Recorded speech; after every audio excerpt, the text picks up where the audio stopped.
How's it going, everyone? KayneHunterTaker here, and welcome back to an episode of Kayne's Bedtime. Yeah, once again, it's been a while since recording one of these. I've got a lot of things to have a little chat about tonight, and yeah, one of the biggest reasons I've been sort of holding off with the...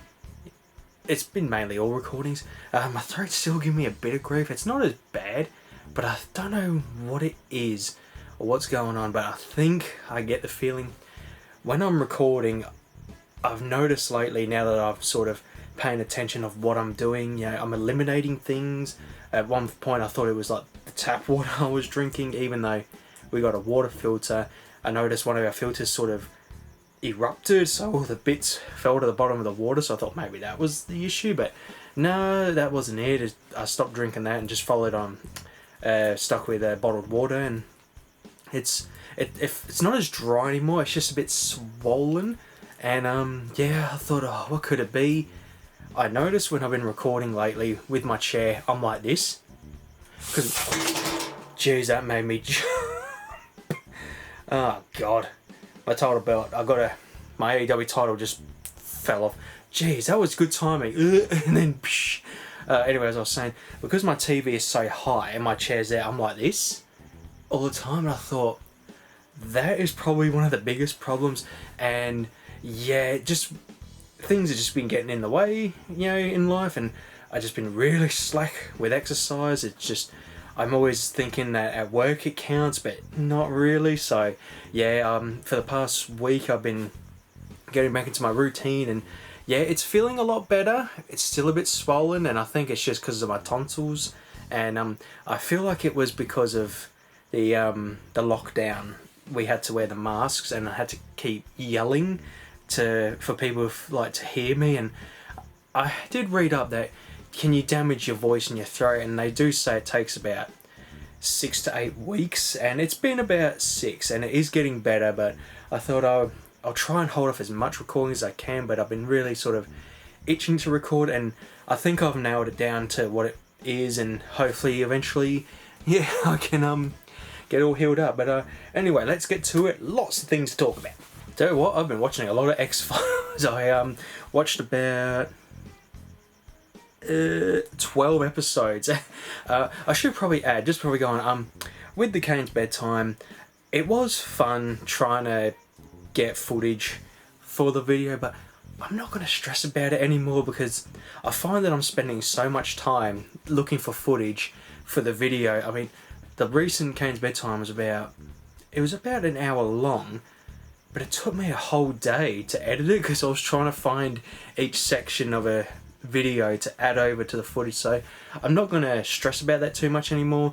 I think I might try and because it is fun talking about something and letting the imagination sort of take over, so I'm going to do that. But for things like, you know, like hobby stuff, maybe painting and everything, I will show footage, some gameplay of a game that I've been playing, you know, all that kind of stuff. So I'm not going to go crazy anymore. I'm just going to, you know, treat this as like a collector's own haul, where I just talk and then, you know, upload the video. So yeah, plenty of X-Files to talk about. I won't go through each episode, but I'll talk about some of my favourite ones.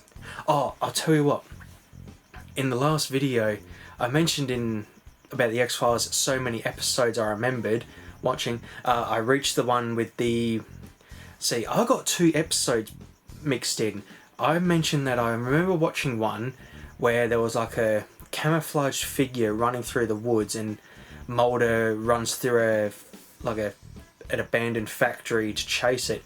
It's actually 2 separate episodes. So the first one is, it's like these like Neanderthal people. It's like BC, you know, kind of times. It's like they lived in the wild. They're very primal, and yeah, they end up killing one of the, like, they kill the male, and the female one starts doing the hunting and everything, and yeah, Mulder tracks her down inside the factory, and that was the bit I remembered. But then another episode, a ship crash landed, and basically the government got involved, and it was a cloaked figure, and that was the one that I remembered. So it's all coming back to me. But I'll just go through some of the episodes. I'll just read through on my phone. So episode 1, episode 2. So he did episode 1. They were investigating an airbase using alien wreckages to make Aircrafts, that's right. So a pilot's like, he's gone all crazy, like he's breaking out on something, and turns out it's like it's a reaction to these aircrafts they've been using, and it's basically I forget the term for it. You know, when if you work in the Air Force, you live on a Air Force. What's it called? I can't even think of the word. Like a village, that kind of thing. And so Mulder and Scully are investigating, and he returns home after being missing, and the wife's like, "It's not my husband. It's not my husband." And so they're talking to him. He seems normal, and then Mulder asks him a question, and then he's just like, "I don't remember. Why don't I remember?" So they've tapped into his brain and try to make him forget what he saw inside the facility. So then Mulder breaks in, and he gets caught and mess with his brain. He's like, "Scully, they did something to me. I can't remember." And then Scully's like, "You gotta let this go," because he got upset because the woman was then brainwashed. And that was a good build to the series. On if it's this episode, if I remember, it's like this figure, like mysterious guy. He feeds intel to Mulder and what's going on. To get the lead, and so Mulder asks him, "When did they get here?" And he turns around. He's like, "Mr. Mulder, they've been here much longer than us." And that is just the build to say, you're not alone. And this goes on to the next episode, which was really creepy. It's the I forget there's going to be a lot of characters in this, and I'll do my best to explain them because I can't remember their names for the life of me. So this dude he's like a reptile, and the one scene when he's sliding down a chimney to attack someone, it was like, ooh, give me the chills. And he's basically hibernating, and he needs sustenance, so he eats livers, and he needs 4 to keep him going. And I think he hides away for 100 years or so, because they start, like Mulder and Scully investigate to see, they find out that there's other instances where this kind of things happen, but it's been in the past. So and it's the guy in it's Jigsaw's brother, his insane brother in Punisher Warzone, and he was the Green Mile. He was the one like messing with all the prisoners, and he decided not to wet the towel when they were gonna do the electric chair, and Tom Mason's like, "You're gonna watch this, this is what you did." So it was that guy, and I thought, there's a lot of characters that I recognise in this show, like from early on. So moving on to episode. Funny enough, Bullock from Gotham is in this episode. He's the one in charge of the investigation, and he's if I remember, him and Scully knew each other, but then he's like with Mulder, you the freak about the aliens, that kind of thing. He looks so weird without a beard. I was like, who is that? And then it hit me, and I'm like, wow, he's a baby. Alright, episode 4. An alien abduction, an adult teen. She was camping with her little brother and mum, and that's right, so in the same area the mum was abducted, so people think she's insane, and then the friend of a girl claimed she was pregnant with the guy who was seeing the girl who was abducted, so she wanted to get revenge, ends up killing the boyfriend. And Mulder's like, "Oh, so you kidnapped the girl, like where'd you put her?" And she's like, "Hey, she was gone before I even arrived." So she confessed to the killing, and so duh.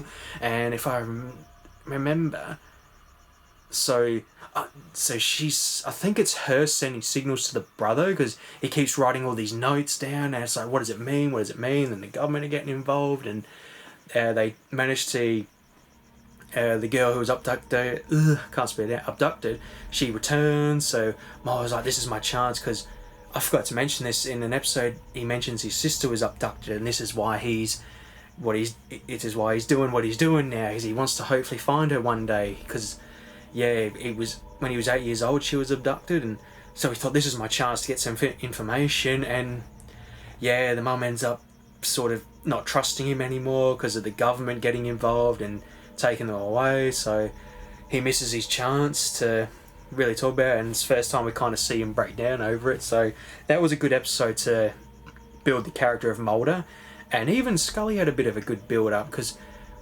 it's like she's trying to tell him that this is all bullshit. There's always a scientific, like, logical explanation to things. Things just don't happen. So, and then she kind of like understands how much pain he's going through, and that's why she's going to stick around with him. And yeah, honestly, these are like two of my favourite sort of buddy cop kind of characters in TV history. They just have such great chemistry with each other. And yeah, on to episode 5. Oh, this is the one I was talking about, the New Jersey Devils. So yeah, I'd pretty much explain that one. It's like Neanderthal people, they've lived out in the wilderness, and the ending, because Mulder kind of falls in love with the female one, because it's like, you know, we could learn something about these people, like these creatures. They're humans, but it doesn't explain why they're out here with these primal cave like man like instincts, and they're really strong. But then they end up shooting her and the male one. But then it turns out they've had an offspring. There's a little girl, you know, that comes out of the, you know, out of a burrow. And I thought, this is what I like with the X-Files. It's like there's always a what if situation. Just going back to that reptile dude, where he can sort of squeeze himself down into tight spaces to attack his victims. Right at the end, because he's in the prison, he's just looking at the door with like a little hatch to put his dinner in, and he's just like smiling at the camera, and I'm like, ugh. But he's picturing, he's saying like, I can't spit out. He's getting his escape route narrowed down. He can fit through, and I love the what ifs with the X-Files. Alright, episode 6. This one was a really good one. I enjoyed this one. It's if I can recall, it's a secretary. I can't even remember how it starts off. So basically, she's really she's freaking out. She's very tense because her boss kills himself, and so the company's sort of in mourning, and she's very upset because him and her were really close. It was like a father and daughter kind of relationship, and then things start to happen, very weird things, especially when, that's right, she was drawing money from an ATM, and she's obviously going to be robbed, and that kind of thing. And the two guys that are robbing her are found in the dumpster and just completely, if I can recall, they've been cooked on the inside, but they've still got a heartbeat or something like that. So they're investigating, and eventually they find out that it's like a poltergeist. The guy who killed himself didn't actually kill himself. What had happened was the company were making dodgy deals or something with I forget who they were like selling parts illegally to the Midwest or something. I can't remember who he was selling to, but basically something went wrong and people were killed, and he felt guilty about it, so he ended up killing himself. But what happened was people in the company took him out. The second in charge, if I recall, he sent out 2 people to take a hit on him, killed him, made it look like an accident. So now he's come back. He wants to protect the woman because she's in danger and she knows the secrets. And so the whole episode is basically them trying to find dirt on the new in charge, on what happened, like how can we prove the guy didn't kill himself. And so the poltergeist is losing his shit, and the lady's like, no, help us, show us something. And he ends up ripping the wall out, and it was like a floppy disk of like the dodgy deals going on. So then they crack the case, and it's like, oh, he can rest in peace now, he's helped, and so the spirit can now move over to the afterlife. So she moves away, and then she's got a new job, and there's the boss who's like a bitch to her, and she can see a cup or so shaking, and he's still around. He's going to protect her, but try and keep himself calm. And that was a really good one. Episode 7, it was hit and miss. It's just a killer AI computer. It takes over a building, and it's starting to think for itself, and it took out the head of the company. And there's a guy who was a partner of Mulder's like early on in their career, and he made a mistake. I think it was the same sort of thing with the previous episode. He did something, he made a bad call, and people were killed, so he's on bad terms with his his force, and he ends up taking notes off Mulder's desk to try and get a good lead. And he's like, Mulder, I need this. You got to give it to me. And they find out that this computer guy, they assume he's running the computer AI, and so he goes over to investigate, and the AI actually kills him off. So then Mulder's like, I've got to take it into my hands now for him. And yeah, they end up just doing what they can to shut the AI off. And then I forget why this other guy, he wanted the computer and didn't want Mulder and that to scramble it because it's, we could use it as a weapon, but he's like, no, fuck that, and kills it off. And yeah, then at the end it turns out that it's still going. It's, it's not gone. Yeah, it was an okay episode. Bit, a cliche, a computer that starts to think for itself, that kind of thing. I mean, it's scary at the time, back in the 90s, but yeah, it was alright. Episode 8. You Thing fans out here are gonna love this one. So in the Arctic, it starts off, these two guys they've gone crazy, they're trying to kill each other, and then they end up putting the guns to themselves and killing themselves off. So Mulder and Scully take a team up there, like to the Arctic, where the outpost is, start investigating, and if I can recall, so they go and investigate, and a dog out of nowhere, what does that sound like? Comes out of nowhere and attacks one of the people that have come with him, and he ends up going crazy, very violent. So they end up, it's like, shit, what's going on? They find out that there's the dog's been infected with something, it's got parasites, so they figure out that the guy's also infected, so they're trying to keep him down, and they rip out the parasite, but it ends up releasing a toxin which kills him. So now it's a matter of, right, we can't, that's right, so they can't leave. There's the storm's brewed over, so they're stuck there with this this parasite, infested dog, and it's like, right, we got to be careful, and then they find out that they've got these test samples, and it's like they've leaked, so it's possible to be infected by it. And so what ends up happening after that? So this is when it's like the thing, the paranoia kicks in. It's like, how do we know someone's infected? There's key signs and like aggression. I think Mulder starts getting a bit aggressive, and it's like, why are you getting angry, Mulder? Why are you getting angry? Are you okay? You don't seem calm. So that kind of thing, the paranoia is kicking in. So they're all sleeping in their own bunks, and Scully really gets paranoid. She ends up pulling a drawer case in front of her door, and so they all try and get some sleep. Mulder hears something, he goes out, and I remember seeing this guy, I believe in an episode of Sweet Life of Zack and Cody. He was a judge when they were trying to make an ad for the hotel, and yeah, he was a very snobby, director, and not a judge, a director. And yeah, Mulder finds him in the fridge with his neck slit, and it doesn't really explain what happened or how he was killed. I don't know if he did it to himself or someone else was infected at the time, because someone is at the end revealed who's the infected one. So Mulder, gets accused of killing him.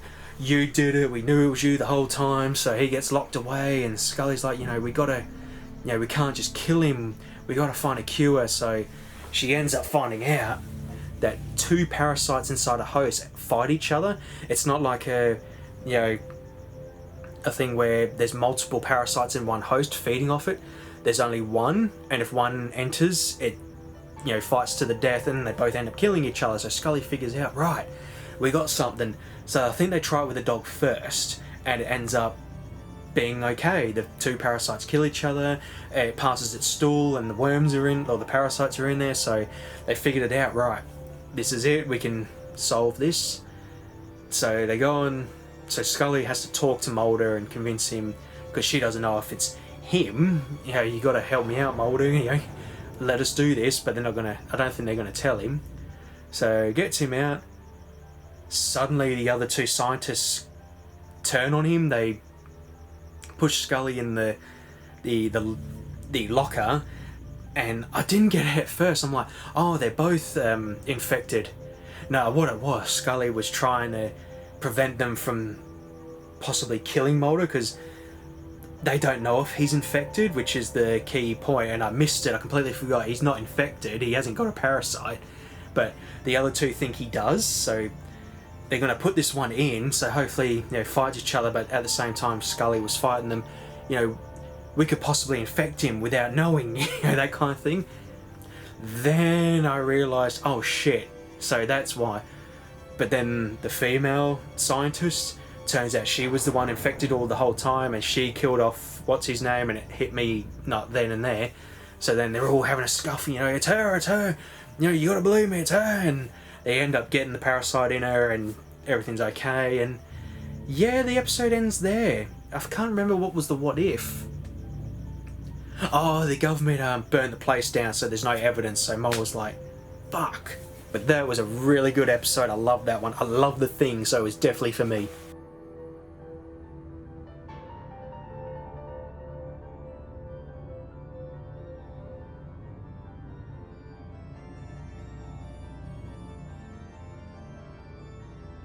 Episode 9, another one, hit and miss.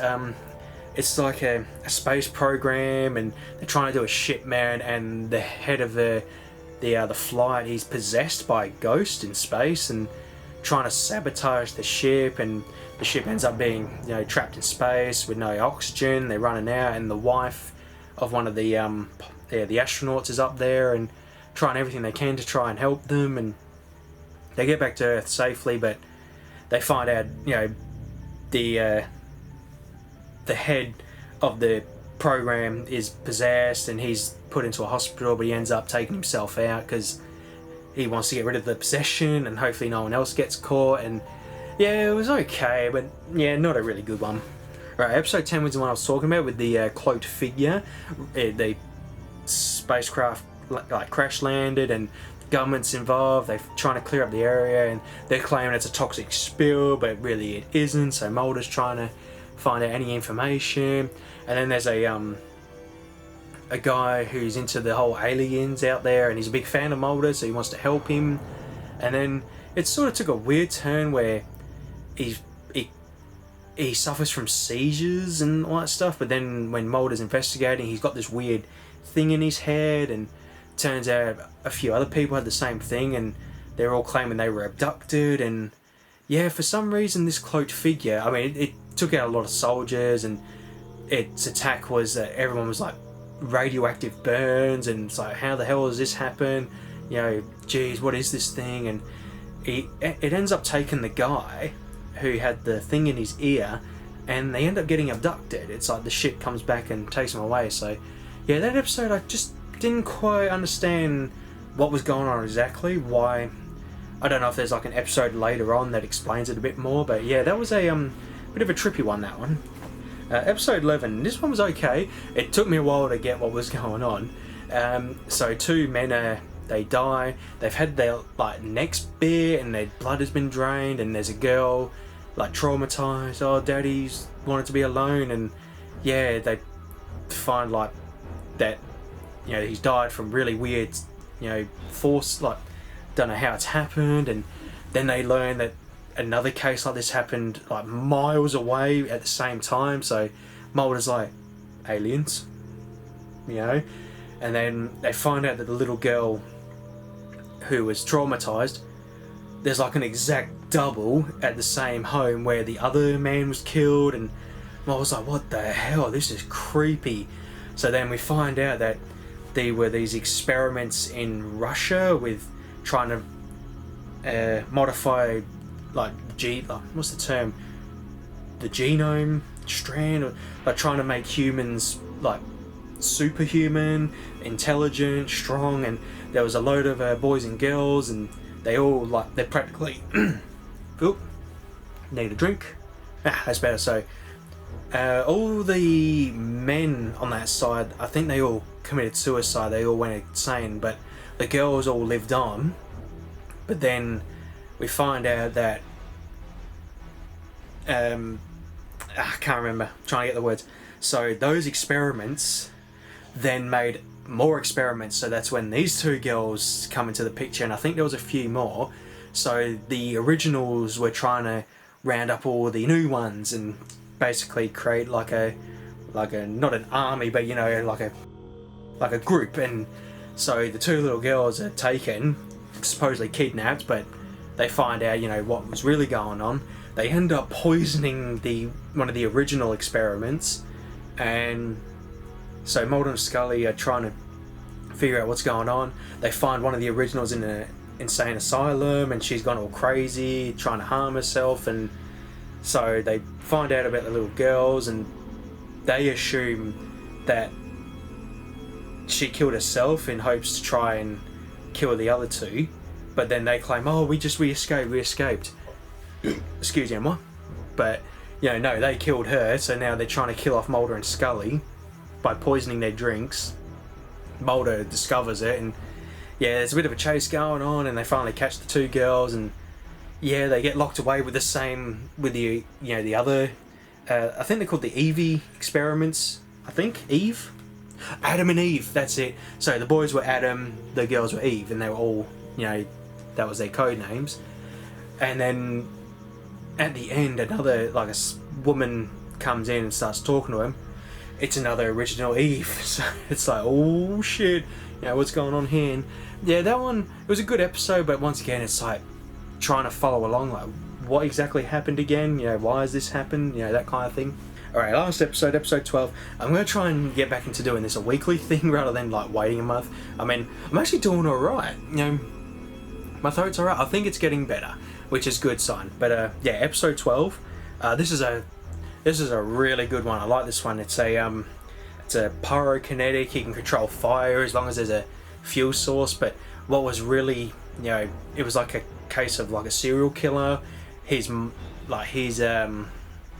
calling is he goes to work for a rich family, tries to sort of fit in as one of the workers and all that stuff, and basically he gets off on, you know, watching the women, like the wives of the rich, you know, household, and basically he loves the idea that he will never have them and all that kind of stuff. And then he ends up he kills off the husbands, you know, setting them on fire and everything, and he can just do it with his mind.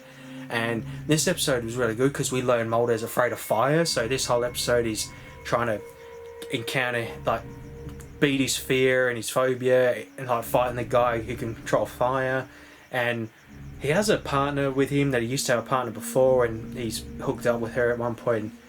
She's a bit of a nutcase, like she's pushing his buttons all the time, and yeah, they end up, you know, managing to I think he ended up burning to death.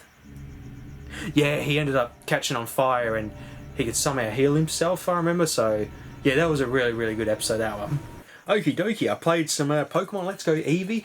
Really awesome. I accidentally found Articuno in the cave. I was stuck in there for a while, and yeah, caught Articuno, which is really cool. And yeah, I don't think I've reached the island just yet. I'm just still in those watery areas, battling trainers, but yeah, really cool catching Articuno. Alrighty, I played a lot of Kingdoms of Alamar. This was yeah, put a lot of hours into this one. I did a few missions where I tracked a guy down to... So one guy wanted me to kill off this person, like, oh, you don't have to kill him, but just, you know, make it look like an accident kind of thing. And we find the guy, and turns out he led this group into the spider caves, and they all got ambushed, and we tell the guy the truth. Oh, he backstabbed you, he betrayed you, so we got a house for it. I'm really happy I finally got a house. I'm going to start storing all my items that are cluttering. And what else did I do? I did one of the main things where we're learning about our, what's that, Dreamweave stuff, where it's like, you know, there's always a path for someone. You're going to die, that kind of thing. So we go to find this person, we go into the house, and we find this woman looking over his dead body, and it's like, did you kill him? Oh, no. I didn't do anything. So then she disappears, and then the guy who's helping us sees us, and he's like, did you do that? No, a woman was here. Well, I don't see a woman. And he's like, right, well, that's not good, but keep going, follow your path. So, what else did I do? This one was pretty funny.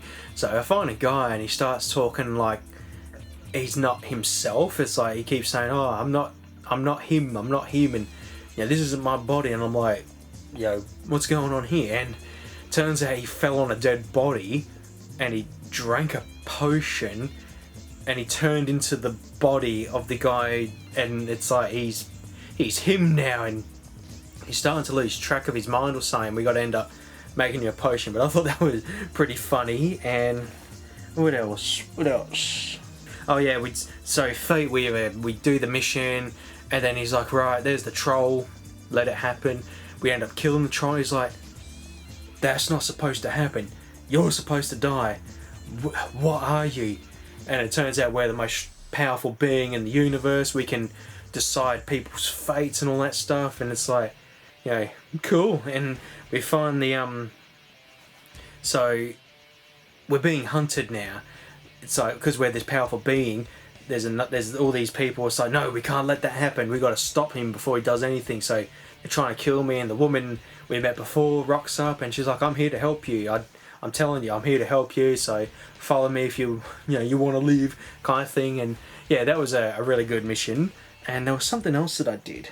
Nope, that's it. So yeah, played a lot, and yeah, I'm having fun with that game. Really, really fun. Bloody Knuckle Society, I'm so close to finishing. I only need to do 2 matches, like adding all sound effects and stuff, and doing the script for that. I'm so close. I'm almost finished. It's taken me a while, and yeah, I'm finally getting there. Alright, I recorded another session of Pokemon trading card game, and I had to quit. I could not win any duels. I had to give it away for the session and just start farming cards to build my deck up a bit more and try and get the basic understandings of my deck, because I'm trying to use a deck that is strong against fighting, but I just don't have the cards for it. My only decent sort of deck I can use is rock and all that kind of, those kind of cards and fighting. So I decided, right, that's what I'm going to use, build a basic deck, and I won 4 duels in a row, so I'm almost ready. I think I'm, good to jump back in to record another session and finally beat the fighting gym.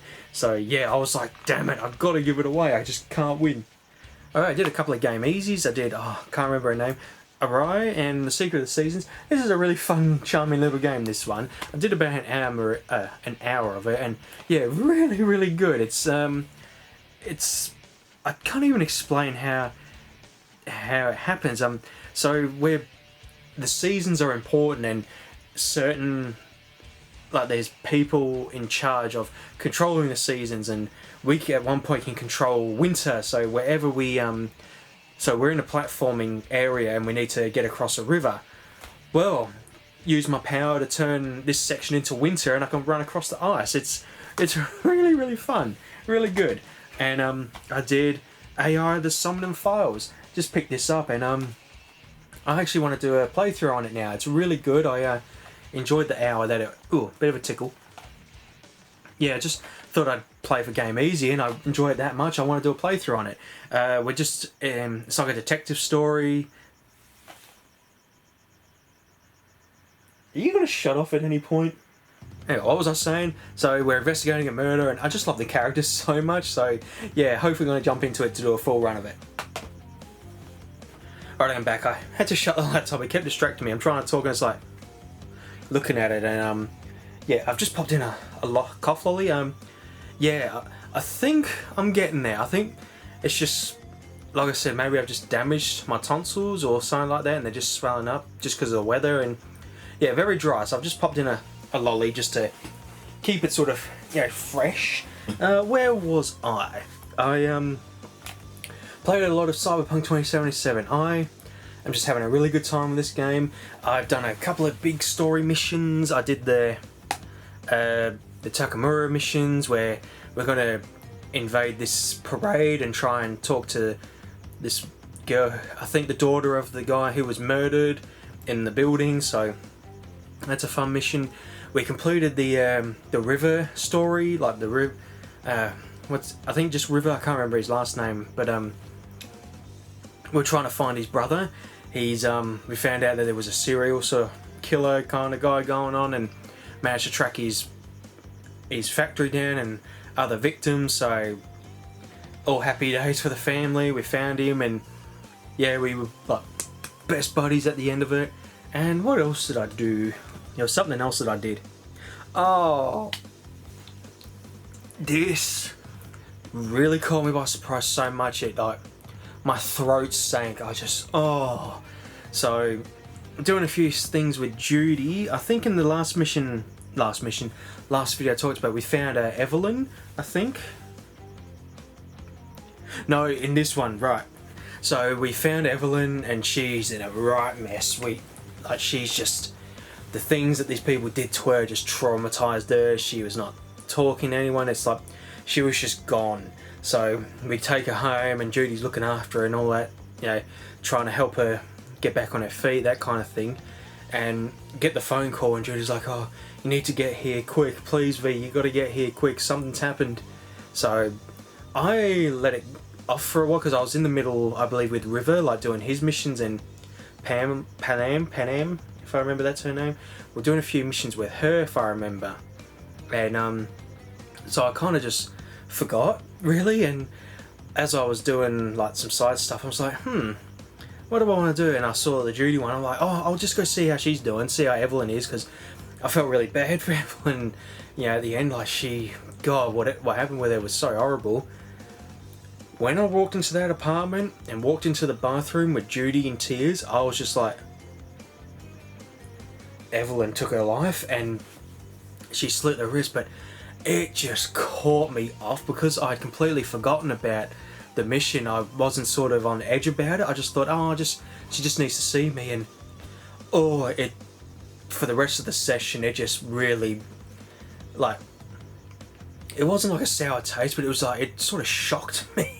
And I did a few side missions just to try and sort of, you know, kind of shake it off a bit, and I thought, wow, that really, you know, just slapped me, and I thought, oh, maybe she's going to be okay, maybe there's going to be a part like where it's like, oh, she's okay, but no, then the next day she get a message that she's laid her to rest and all that stuff. I'm like, oh, fuck. So, holy shit, did this really, you know, smack me. I almost forgot, we also did a big mission with Johnny Silverhand, that is, you know, the guy, you know, the Keanu Reeves character. Turns out that the love of his life was taken and put into this cyber world, and the whole reason for him wanting to attack the building and try and kill everyone was because of them killing his girlfriend, which he actually did. But we found out that her memory's still alive, and she's in the program and cyberware and all that stuff. And yeah, that one was really trippy, but I got really pissed off because we're having this sort of soft touching moment with Johnny. You know, he's finally sort of opening up. I got a really stupid bug where this like headbanging music kept looping, and I was like, okay, that's it. And I quit and restarted, and I had to do like 5-10 minutes of redoing, but I thought, that fucking song just ruined that moment. I can't believe it. So yeah, there's still plenty of bugs going on, but I'm still coming back to it. It's like a link to my brain to say, come back. And I got a little surprise game. I mean, I'm never gonna play it, but I think I can with my my Retron.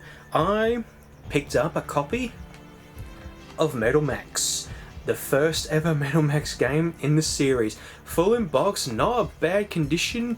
It's got the, you know, the instruction booklet and all that as well with it. And yeah, I just loved Metal Max Xeno so much that I want to start, you know, hopefully, you know, along the line is collecting all the Metal Max games, you know. And I thought I'll start with the first one, and it's a really cool box. I really like it, so I'm gonna try and have a play of it.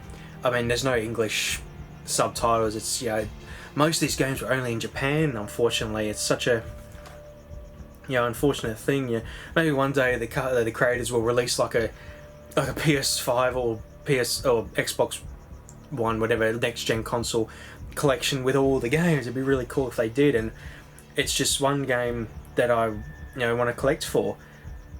And what was I saying? Oh, and I'm hoping the Retron might be able to play it, just so I can get a couple of minutes to see, you know, how it is. And yeah, I look forward to it. Really love this series. I mean, you know, a game is good when you've never heard of it, you didn't even realise how long the games have been around, and I just fell in love with Metal Max Xeno. It was hard to get into it at first, trust me. yeah, I recorded an hour with Luke for a game easy, and then I didn't pick it up again for another year. And then one day I was just fancying something different, and I thought I'll jump back into it. Really struggled learning how to do the tanks and everything, and like all the weaknesses, but I couldn't stop. I just had to keep playing. Right, got to beat this boss. Oh, so close. I was like 90%.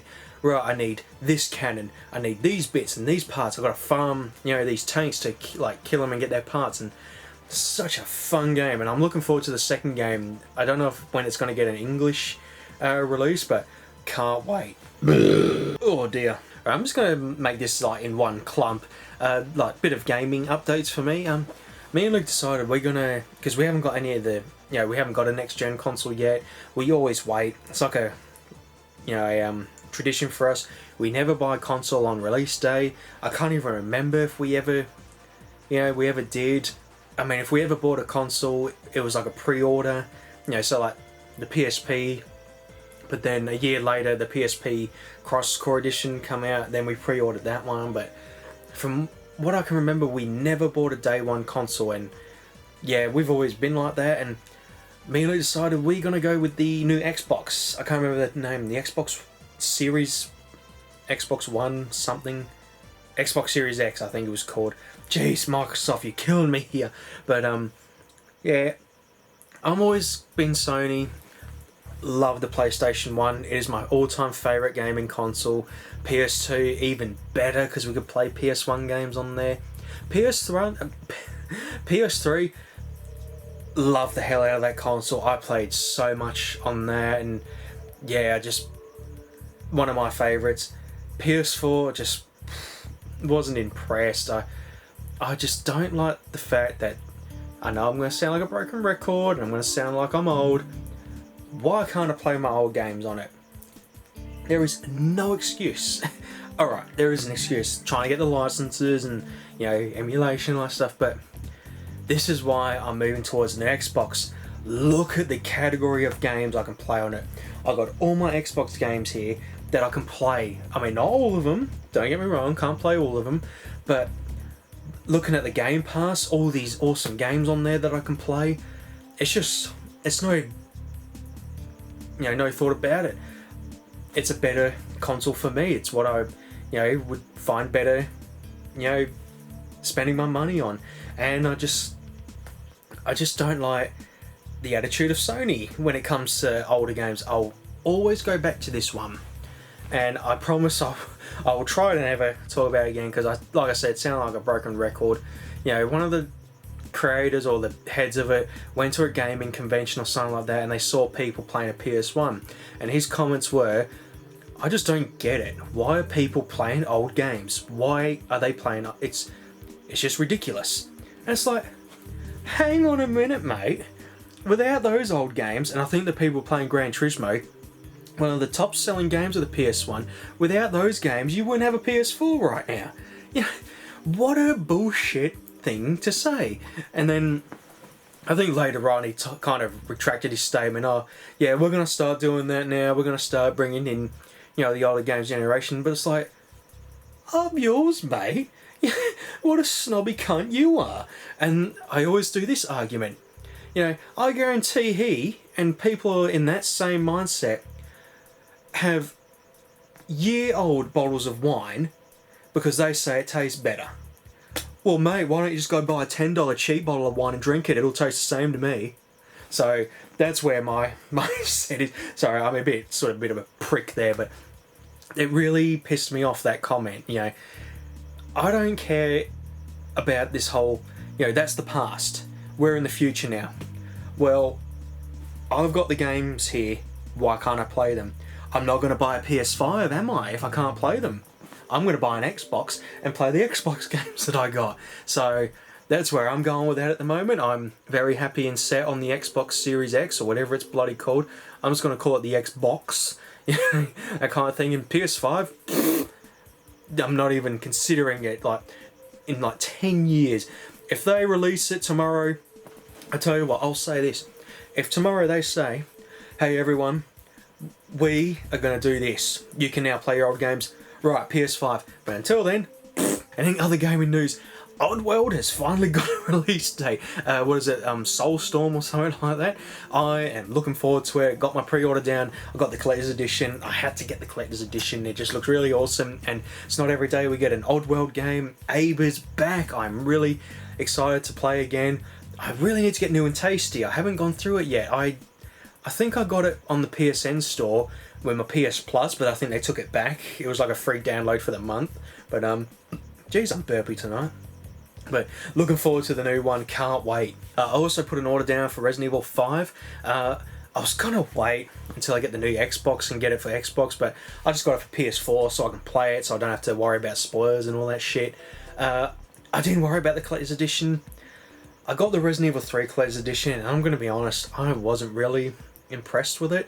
It was cool, but I think if the game was a bit better, I don't think it would have hurt as much, but the Resident Evil 2 remake one was so much better. You know, you got all this cool shit with it, and I was really happy with the keys. I mean, the key like set that you got with it, I'm actually going to use for future Resident Evil Uncoordinated episodes when I finish off my Resident Evil 1 Uncoordinated. You know, I've got a set of keys now that I can use, which is cool. But the Resident Evil 3 one, you know, you got the Statue of Jill, which is cool. But then I think you got a map, soundtrack, and that's it. There was no additional thing with it, so yeah, the Resident Evil 8 one, I just wasn't. No thanks. I'll just stick with the, you know, the normal edition, the Lithio something edition where it's got the cool sort of 3D effect going on. So yeah, I can't wait to play that. Resident Evil 8 is going to be really good. Looking forward to it. I haven't played the demo yet. Haven't got a PS5. Oh, there was something else in it. Pokemon Snap 2. Looking forward to that. Cannot wait. Got the pre-order down, and yeah, it needs to hurry up and release. I've been, you know.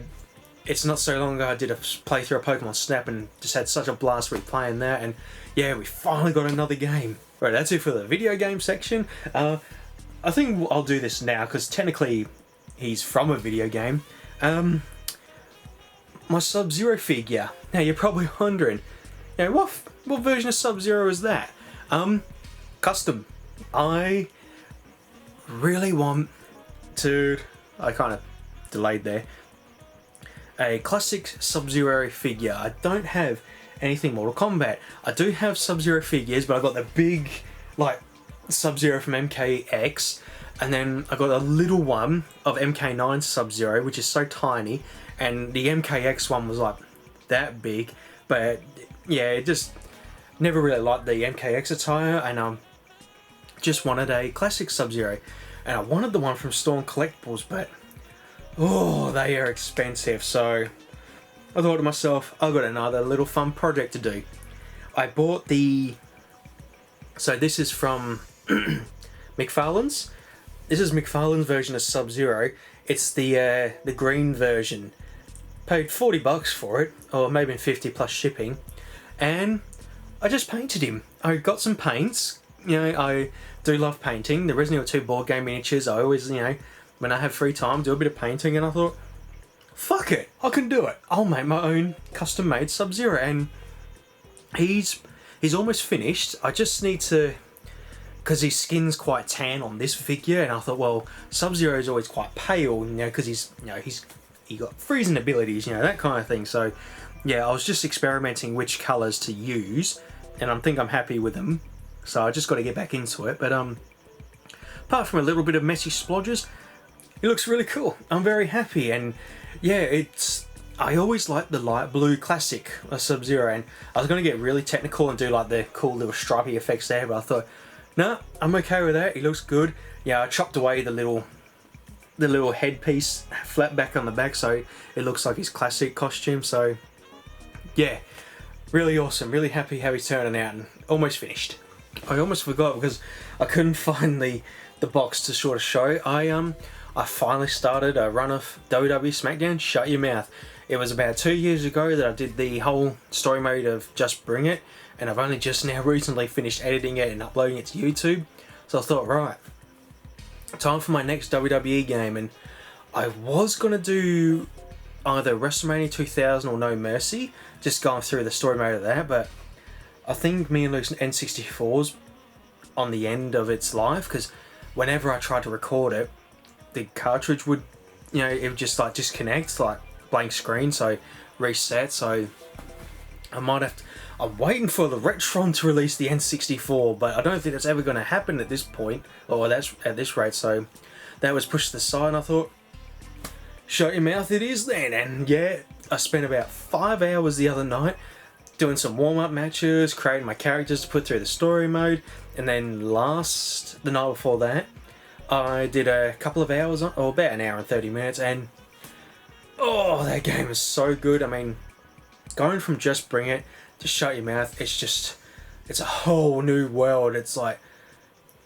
the difference between the graphics, the animations, the story mode and all that, and just how it looks. It's like, you wouldn't think it was the same companies that did it. And yeah, I made 2 warriors from another world, like Mortal Kombat, you know, they just come to Earth and it's like, where's your champion? And yeah, I just won the Cruiserweight title. I made a little guy this time rather than, I always want a big tank like dude, so I thought I'll challenge myself a bit. And yeah, I'm 2 hours in, 3 months into the story, Cruiserweight champion. Take notes, 2K. I'm still salty about 2K17. Alright, now that's it for the games. I did some more drawings. I added a bit more to my Red Sonja. Yeah, looking really good. I'm very happy with that. She's turning out. I had a little bit of a brain freeze. I was like, oh, why am I not happy? Why? Because I got the base colour down.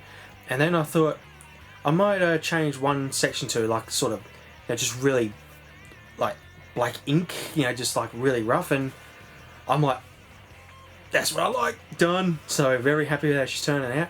And I started another rough drawing because Vampirella's pretty much done. So I thought I'd start another one. I thought I'd do Jill Valentine. Do like a master version of my first drawing, getting back into, you know, my drawings. And that was over a year ago now. And as I'm like sort of adding to her and all that stuff, I'm just looking at her from that one to the first one. It's like, wow, the difference that, you know, of my style has changed. And I can see now with my first drawing, like so many sort of weird parts, and it's like, yeah, that's sort of bit bleh. But I tell you, I'm just so happy how far I've come with drawing. I finally got my style and all that stuff. It's just really, really good, and I'm just gonna keep drawing. It's a fun little hobby for me. I like doing drafting because it's just such a nice passing, you know, just relaxing, few tunes going on, and yeah, I look forward to finishing that drawing. Alright, I should have added this to the gaming news. Me and Luke are really itching to do some more retro game hunting. We just haven't been able to get up to the retro stores or do any hunting because just been busy with things. I think the last time we went was November. Yeah, because that's when I got the see-through Xbox, which was really cool. And yeah, we're really itching. I mean, I got my list all made up on what I'm looking for. It's just, retro game hunting is so much fun, especially where you know where to look, and the things that you find is just really awesome. And I am so sorry, I'm very burpy tonight. I don't know what it is, I'm weird. And yeah, I'll tell you what, I'll talk about my list. So these are the games I'm sort of looking for. So Resident Evil 1 for the Sega Saturn, I could never play it, but just because I'm a big Resident Evil fan, and Resident Evil 1 is my #1 favourite Resident Evil game of all time, I would just like to have it in the collection. I need a Resident Evil 3 manual, because my copy of Resident Evil 3 doesn't have a manual. Yeah. Here's a random one. Metal Gear Solid 1 for the Game Boy. I've seen gameplay on it and it looks really fun. So I'm keeping my eye on that one. Just eBay, very expensive. Alright, this one I would love to have. I know I got like emulator versions on all the little mini consoles, but I'd love to have Super Metroid on the SNES, like a full, like on the cart, like physical copy. That's what I was trying to say. Yeah, it'd be really cool to have. And ever since I did the playthrough of the first game, I just had so much fun with it. It was one of my favourite playthroughs for YouTube. Just had an absolute blast with it. So it'd be really cool to have the Super Metroid as a physical. I won't worry about the first one. Like, I'm happy with just, you know, the being on the little mini consoles. Just be really cool to have the second one though. Right, talking about the see-through Xbox, I'm on the hunt for the see-through controller, because unfortunately the shop only had the console. They didn't, because at the time, this was when like Xbox was sort of, you know, in its midlife run, started releasing consoles, like special edition consoles. we got the Xbox Halo edition. It was like see-through green with the controller, and at the time there was a see-through, like the see-through one that I got with a see-through controller, and yeah, I'm on the hunt for that. Hopefully I do find it. And it's not to collect, I want to use it. Now, I've got my see-through Xbox, I want to use the see-through controller. Just talking about Metal Max, if they happen to have any Metal Max games, I'm going to, you know, or if like anyone has them, I'll pick them up. Alrighty, Luke technically has it, but I would like to have it because I'm such a big fan of Yu-Gi-Oh! I think I've got it wrong. Yu-Gi-Oh! Is False-Bound Kingdom? It's the one on GameCube. It was the only one I think ever released on GameCube, and yeah, I watched Luke play it, he picked it up, and it looks really good, but yeah, it would just be nice for me to have, because I'm a big Yu-Gi-Oh! Fan, and yeah, hopefully do a playthrough on that someday. I got, like my recent one, I got the Capsule Coliseum. That's a really fun one, I can't wait to jump into that one again. Right, next up, Toy Story 2 for PS1, or I think it's on X64, but I'd be more happy with the PS1 version. That is such a fun game. It's Buzz Lightyear to the Rescue, I think it's called. Yeah, really good game. I recommend that one if you're a big fan of, you know, those kind of, you know, adventure games, and especially like Toy Story. Really good. Sonic and Knuckles for the Sega, I'd really like to have. Just, you know, Sonic being one of my favourite games on the Sega. I don't think I've got the first game either. We've got Sonic 2 in a collector's like sort of edition with Global Gladiators, is that game called? It's like the McDonald's game with Mac and someone like that. And if I see Sonic 1 and 3, I'll probably pick them up. But Sonic and Knuckles is my number one. Hopefully I can get that. I should clarify, this isn't a list like for me to buy on the day. This is just over time. I'm sort of building a list now. Especially after I did my, I downloaded the app and now I'm cataloguing all my games so I don't buy doubles by mistake. And Streets of Rage 2 and 3. Like I said with Super Metroid, I've got so many, you know, emulated versions of those games, but I'd just love to have it on the Sega and then be able to play them.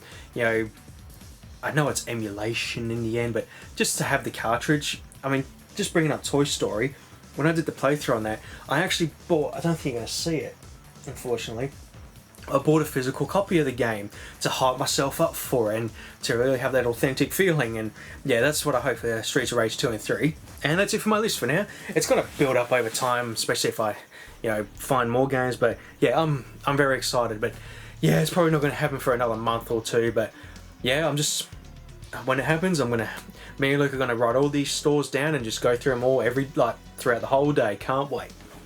I actually just read a few highlights because you know, finally got back into the exercise. I've been watching, you know, WWE Network. Just a few highlights. Finally saw the light heavyweight title again. I think Crash Holly was the champion, and Esario debuted on Raw. Why did I do that? My camera just swapped. With Lita, she's made her debut. Technically, she was a hoe for Godfather first, but she's now on the main roster in a way, if you know what I mean. Like, she's not technically wrestling yet, but she's managing Esario, sorry, and he just won the light heavyweight title. So I'm happy to see that title, you know, finally, you know, show up, because I think Gilbert won it and then just disappeared for a year, and so good to see. Alright, I believe this is the first time, because I marked out big time. I was like, yes! The first time Rikishi did his stink face, he did it to Dean and Perry Saturn. It's like, finally, I've been waiting for him to do it, because he's been on the roster for about 2 months or so and hasn't been doing it, and I'm like, come on, it's going to happen one day, and it finally happened. And last one, I mean, I've gone through a few episodes, but I'm just highlighting key parts.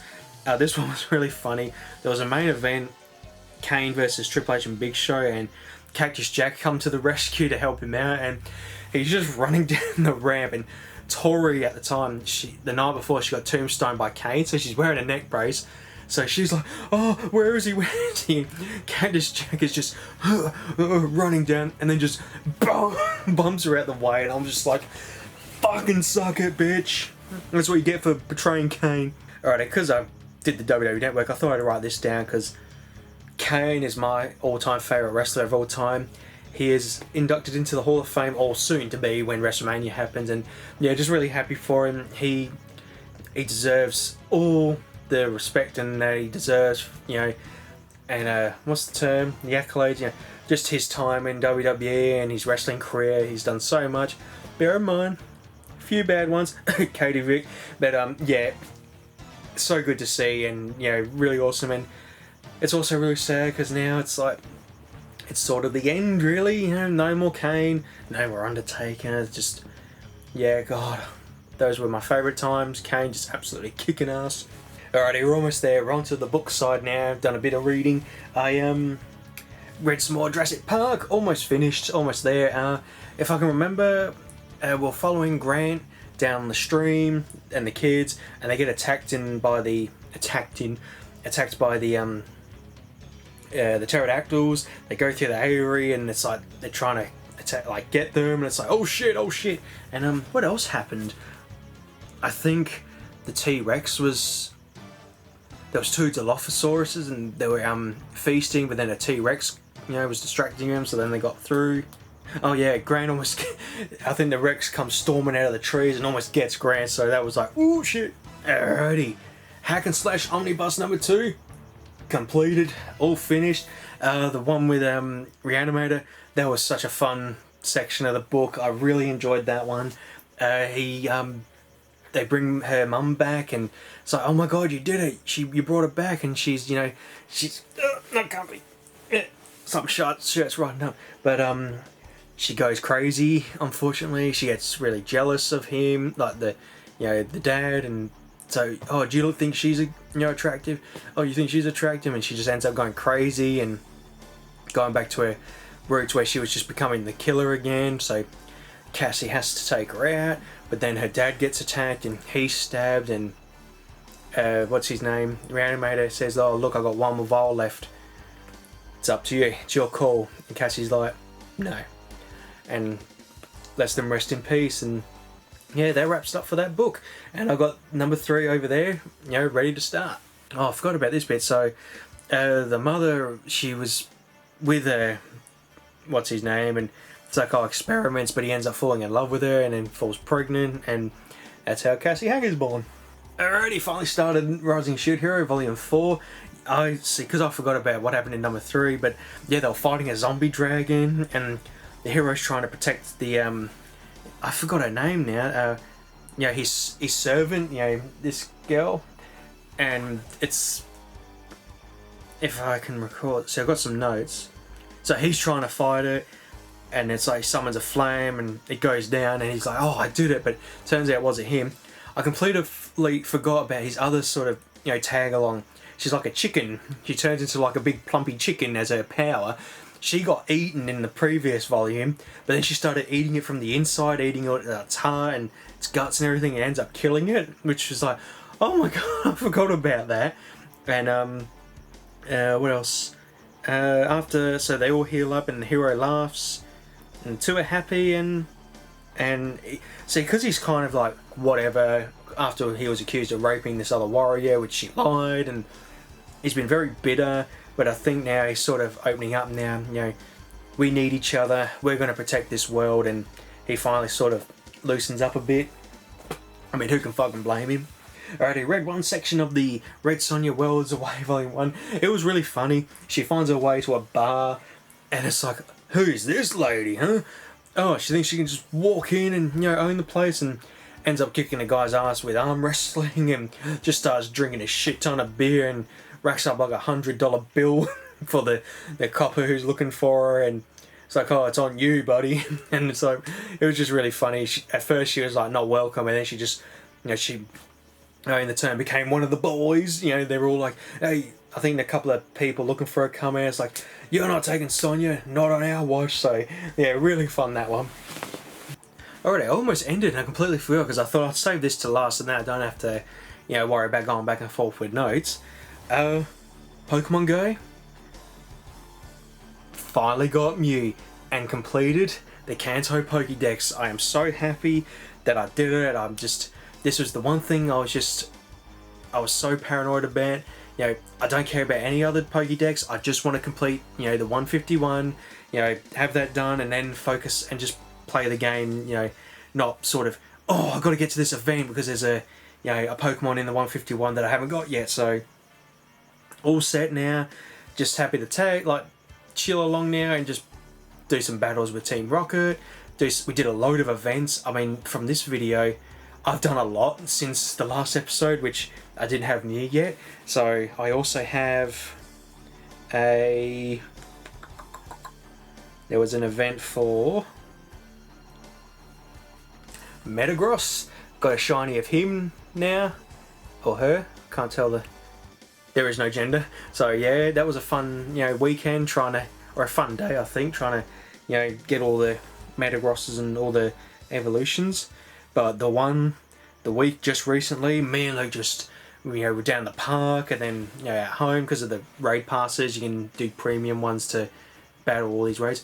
We were just doing so many of them, trying to get the shiny, and we both did in the end. A shiny Rayquaza, really awesome.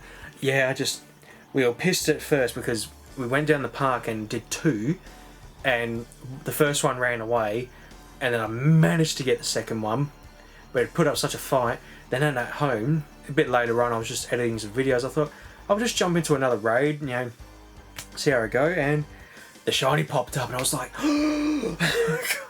get it, and got on the first shot, which was awesome.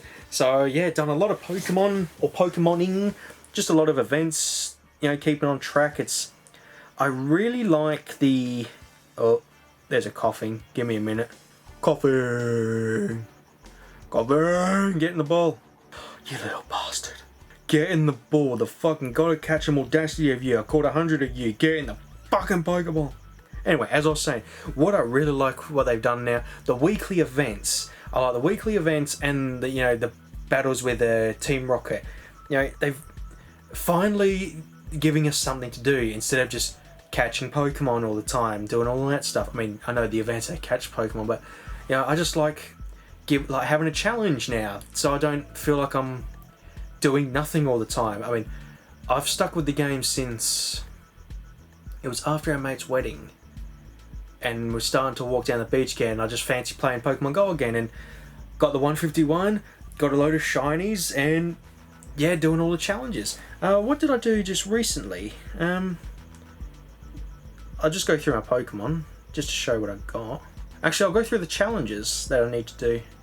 Season of the Legend, take a snapshot on Landorus. Missed out on that. I just, yeah, didn't really care, to be honest. The higher they fly, I got the reward for the Rocket Raider, but I don't like the Giovanni's choice of Pokemon at the moment, so I'm going to wait till something really good pops up. Let's go, Milton. I was so pissed about this. So you got to evolve a Grimer. The day before I got this task, I evolved a Grimer, used up all my candies because I just fancied doing it to get points, and I'm like, fuck. And catch 5 Slugma and Gulpin. The all-in-one, I've done all the tasks, but the gifts to friends. The friends that I got on here don't really play anymore, so I can't send gifts, so I'm only sending one to Luke every time, so it's going to take me 151 days to get that bits completed. A Rippling Time, I'm so pissed off because all the friends that I made, and it's like make 3 new friends, I'm like, well, all the friends I got on here, I've already added. Damn it. I was going to claim a reward, but I might wait 30 minutes before midnight. Oh shit, a Bayleaf. Tell you what I'm glad they're doing now, because what I was really worried about, I mean, bear in mind, it's like, oh, I'm already catching a Pigeon, a Spearow, and all that shit. I thought to myself, what was really sort of making me lose interest, I'm like, we're going to get all this Pokemon, how am I going to get the ones that I want the most? So I'm glad they've started doing Pokemon. I mean, I caught a Golduck the other day, a Typhlosion, just caught a Bayleaf, I caught a Vaporeon in the wild, a Jolteon, so I'm glad that there's, allowing moments in the game that, certain Pokemon will appear in case you haven't got them yet. So yeah, I'm happy about that. I feel very satisfied with, the Pokemon that are, I've seen in the past few months, and yeah, really good. I'm sticking with it and I'm not bored yet, and yeah, just really awesome. And tell you what, good timing getting back into it to get that shiny Ditto, a shiny Celebi, and my Mew finally. Alright everyone, that's an end to this episode of Kayne's Bedtime. Yeah, it feels like another long one, but yeah, I'm going to get back into the weekly ones now because I feel good. See, my voice is, like, my throat's dry, but it's not painful, so I think I'm doing better now. I mean, the last episode, it was really a struggle. Like, really painful. But yeah, think I'm going to be good. So yeah, we'll end it there. Thanks all for watching, and I will see you all later.